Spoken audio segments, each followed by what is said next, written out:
What's up, everybody? Welcome to my YouTube channel. I'm Mike Patterson, owner of KLN Solar.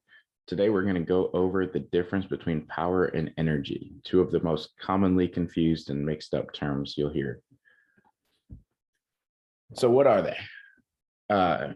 What's a gigawatt? A giga who, right? So if we're talking watts, kilowatts, those are units of power. Watt hours, kilowatt hours, those are units of energy. People mix those terms together all the time. It's critically important to understand the difference. So what is power? Definition is the ability to perform work over time.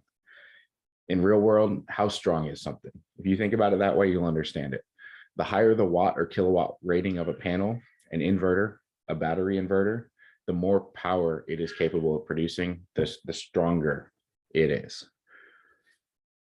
What is energy? That's the capacity to do work. Sounds similar, right?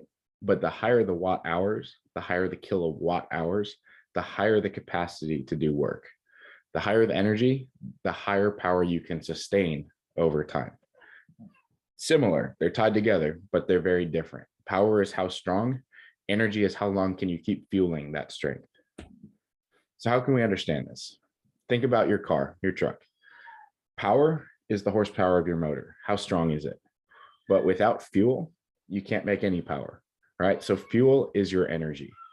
The more energy you have, it allows you to produce power.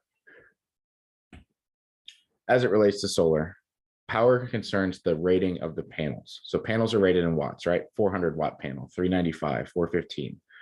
The sum of those panels is the DC rating in kilowatts. Accounting for power loss in an inverter, now that's the system AC rating in kilowatts. But then when you look at how much it produces over a set amount of time, annual production, daily production, whatever it is, now we're talking kilowatt hours. Now we're talking energy, right? So power is real time, it's instant. Energy is over time. It's the sum of it over whatever set amount of time you set. As it relates to storage, batteries are typically sold in kilowatt hours. So it's the reverse, right? Panels are in watts, panels are rated in power. Batteries are rated typically in energy, in kilowatt hours. So you've got 3 kilowatt hour, 10, 13 and a half. Those are your common increments you see out there, and then multiples of that. That's what they're sold as. But it's important to remember that there's power limitations here too. The battery inverter determines the power output in kilowatts now.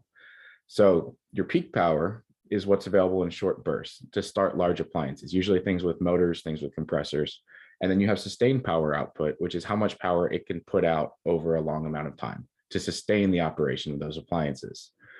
So you could have, in theory, 2 different 10 kilowatt hour batteries from 2 different manufacturers with very different power outputs. The capability of those batteries is very different.